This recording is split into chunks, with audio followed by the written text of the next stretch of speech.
randomized trial of prenatal versus postnatal repair of myelomeningocele.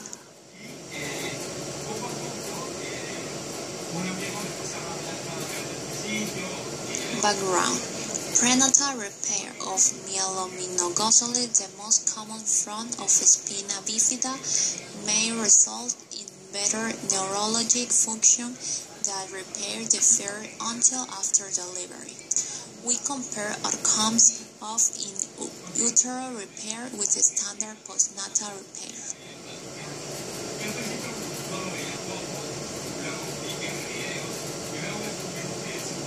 Methods: we randomly assign eligible women to undergo either prenatal surgery before 26 weeks of gestation or a standard postnatal repair.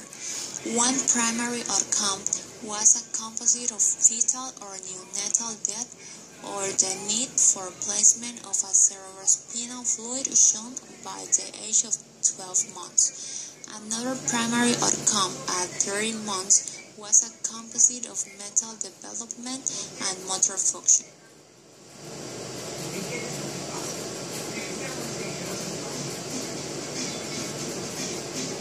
Results: the trial was stopped for efficacy of prenatal surgery after the recruitment of 183 of a planned 200 patients. This report is based on results in 158 patients whose children were evaluated at 12 months. The first primary outcome occurred in 68% of the infants in the prenatal surgery group and in 98% of those in the postnatal surgery group.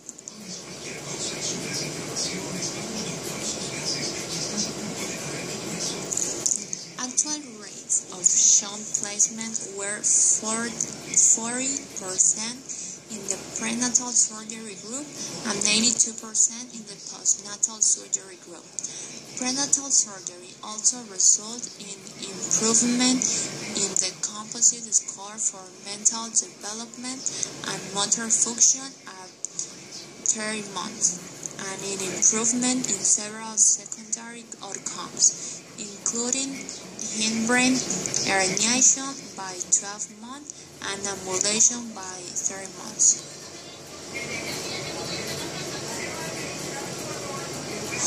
However, prenatal surgery was associated with an increased risk of preterm delivery and uterine distances at delivery.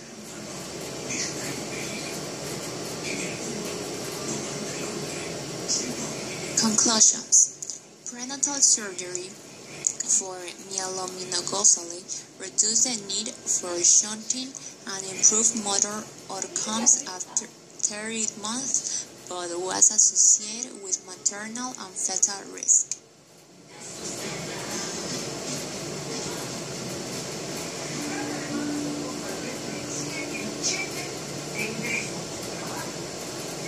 Spina bifida, or its most severe form, myelomeningocele, is the most common central nervous system or neurologic birth defect in the world. Myelomeningocele is a defect in the spine. It's failure of the spinal cord to close. The spinal cord, or the neural tube, as the embryologists say, forms very early in gestation, certainly before 8 weeks gestation.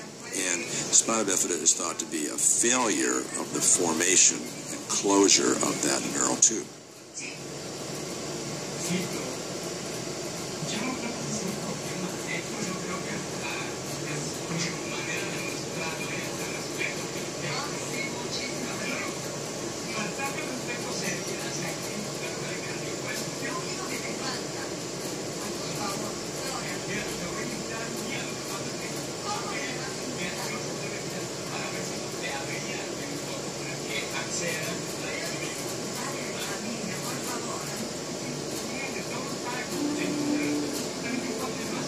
It's important to understand that not all families want to have fetal surgery because of requirements and the commitments and the risks that are involved. Families may come to us, undergo the diagnostic testing, and the defect may not be a defect that is included in the criteria for the surgery. Even if a family is ideal surgery candidate, this may not be the best thing for them.